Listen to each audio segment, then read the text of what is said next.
Embalar a escola no sentido de mantê-la adormecida. Embalar a escola no sentido de mantê-la adormecida.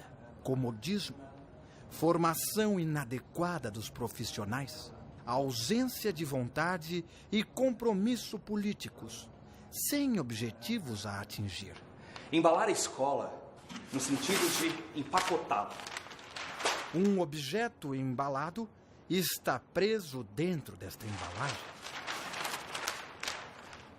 Embalar a escola e colocá-la para andar. Desembaraçá-la de suas amarras e acordá-la de seu sono. Acordar a escola não é tarefa de uma pessoa só. O uso da metáfora me permitiu chegar um pouco na discussão da gestão democrática.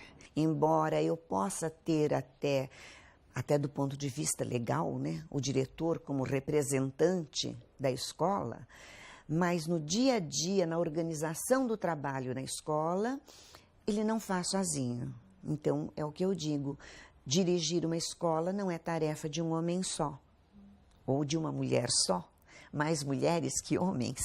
Se não é só o diretor, quem são os outros embaladores? As nossas escolas, e muito particularmente falando na escola pública, ela é uma pequena parte de um grande sistema.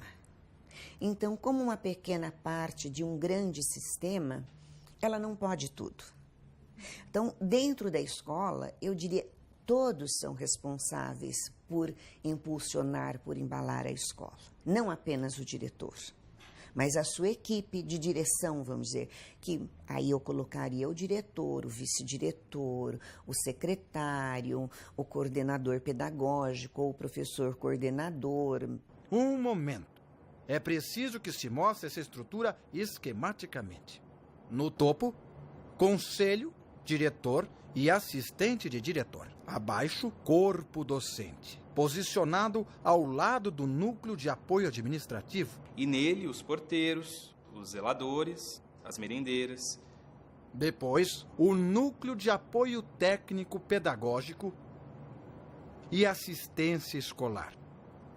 Tem ainda as instituições auxiliares, centro cívico, associação de pais e mestres e grêmio estudantil.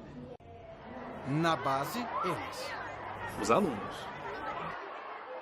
Ou eu tenho um coletivo bem organizado e funcionando adequadamente, com boas relações profissionais, relações interpessoais, o conhecimento do papel e da importância de cada um, né? Isto faz ou auxilia, né, esse embalo da escola. A nossa escola precisa decolar. O que tens aí? Uma carta de uma professora que acaba de ser empossada, diretora de uma EMF. Vamos ver o que ela diz. Aqui... Nunca me perguntei se a estrutura administrativa da escola era boa ou ruim. Não saberia dizer, há alguns meses, se estava contente com essa estrutura ou não. Já hoje, penso, ou melhor, afirmo, que se as coisas funcionassem como estão previstas, estaria bom. E somente se assim for, é que conseguirei não perder de vista o ato pedagógico em si. O administrativo, a papelada, os horários, o vazamento do banheiro, tudo é deixado ao cargo do diretor. Por que essa estrutura que vocês mostraram não funciona como previsto? E eu, que achava que o diretor não fazia nada, até que assuma a direção. Essa diretora, como se chama? É Vanessa. Ela está em uma escola toda empacotadinha, não acha? Os próprios profissionais, né, como eu costumo dizer, os próprios habitantes da escola, desconhecem inteiramente o seu papel. Então, não há uma percepção exata, né, das diferentes figuras que compõem esse universo escolar. A própria missão da escola, me parece que ela está confusa, né? Não há clareza. E isto eu acredito que precise ser resgatado. O nome da escola, a palavra... Rendo-me mais uma vez à necessidade de reforçar a missão da escola. Vamos à lei. Antes, porém, um comentário de seu gestor, Darcy Ribeiro. Esta lei procura libertar os educadores brasileiros para ousarem experimentar e inovar. A lei.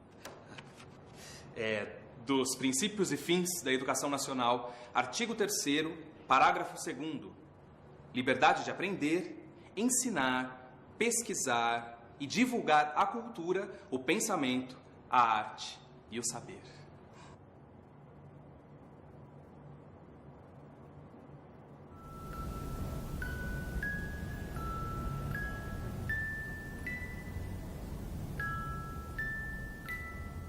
O compromisso da escola não é com a solução de todos os problemas que batem à sua porta, mas o compromisso da escola é com o conhecimento, é com o conhecimento organizado, melhor dizendo, com o conhecimento sistematizado. E isto requer condições. E aí que eu entendo o papel da equipe dirigente como muito importante. Então, me parece que o núcleo da ação administrativa na escola é a organização do trabalho pedagógico. E o gestor e o projeto político-pedagógico, ele tem uma função, ele tem é primordial para essa construção coletiva, porque é uma construção coletiva. E o gestor ou o diretor de escola, ele coordena, se ele tem essa intencionalidade, ele deve coordenar esse processo. Analisemos um pouco esses pontos. Equipe dirigente e gestor da escola. De novo, a lei. Agora com um artigo que versa sobre a formação dos profissionais dirigentes. Artigo 64. A formação de profissionais de educação para a administração, o planejamento, a inspeção, a supervisão e orientação educacional para a educação básica será feita em cursos de graduação em pedagogia ou em nível de pós-graduação, a critério da instituição de ensino, garantida nesta formação a base comum nacional. Esse artigo aí deu o que falar. Professor Vitor Paro será o porta-voz da discussão. O principal problema com esse artigo 64 é a vinculação da formação desses profissionais na graduação ao curso de pedagogia, como se os educadores escolares não devessem se candidatar a uma eventual função diretiva na escola. O que você tem que entender para ser um bom diretor é ser um bom educador, porque um bom professor ele é sempre um candidato a ser um diretor ali adiante. Entendeu? Então veja os absurdos. Você não precisa pedir um diploma para Dilma de administradora. Você elege. Só pode dirigir uma escola quem seja professor, quem tenha passado pela sala de aula. Quer dizer, é preciso conhecer a coisa a ser administrada.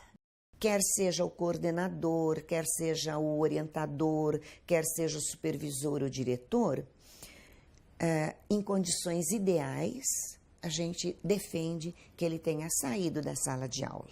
Buscar conhecer a organização e, ao conhecer, fazer digamos assim, intervir de forma democrática. Um gestor que respeita o movimento da escola e interfere nesse movimento de maneira democrática. Então você fala assim, poxa, mas interferir de forma democrática? Sim. Né? Como que você compreende democracia? Democracia necessariamente é uma organização, um grupo de pessoas que definem de maneira coletiva para onde que vai a escola. Eles concordam que o administrador escolar deve pertencer ao corpo docente. Mas, mais uma vez, o professor Vitor Paro instaura a polêmica. O Vitor Paro tem uma proposta de não ser o diretor, de ser uma equipe. né? Inclusive ele fez proposições, alguns sistemas aderiram a essa ideia de uma equipe, que você não tem a figura de um, mas tem a figura da equipe. Em vez de ter um diretor, por que não 2 ou 3 coordenadores? Não precisa alguém mandar em alguém na escola. A melhor forma de você conseguir com que o aluno faça o que você quer não é mandando nele, é cativando. A melhor forma de ensinar é tornando o aluno como cúmplice. Você tem que aprender a fazer isso, senão você não ensina. Por isso que eu faço a sugestão, que se acabe com o diretor e que se instaure não é uma gestão coletiva, não. É uma direção coletiva. Que eu acho interessante, mas culturalmente, em termos da nossa cultura organizacional e do sistema, você tem, sem dúvida, a figura desse responsável maior, vamos falar assim. Professora Lourdes acha que não. Pensa que a figura do diretor precisa ser revitalizada. Ela escreve assim: Considero que um dos elementos fundamentais é a revitalização da figura do diretor como o dirigente escolar. Às vezes se pensa que a democratização da escola, a gestão democrática, ela passa pelo processo de eleição de diretor, ela passa por um processo de quase não se precisar diretor, porque eu tenho um processo de participação. E não se fala muito claramente que a democracia também é uma forma de exercício do poder, né? É uma forma de exercício do poder, evidente, completamente diferente de um poder centralizador, de um poder autoritário, de um autoritarismo. Então, a construção deste ambiente democrático requer muito mais do que eu ter aí o princípio constitucional de gestão democrática no ensino público, do princípio na Lei de Diretrizes e Bases de Gestão Democrática. É muito mais do que eu ter este princípio inserido nos documentos legais. É muito mais do que eu pensar que eu vou passar a ter eleição de diretores, né? É muito mais ainda do que eu pensar que eu vou ter um diretor indicado politicamente. Gestão democrática é processo e é forma de exercício do poder, ainda que um pequeno poder, e que seja um poder efetivamente partilhado, que haja uma coletividade, que ao articular o seu projeto pedagógico, ao liderar a elaboração do projeto pedagógico, este diretor, este coordenador, este diretor, supervisor, enfim, né, quem receber esta incumbência, ele de fato tente ouvir a comunidade, né, que ele tente discutir.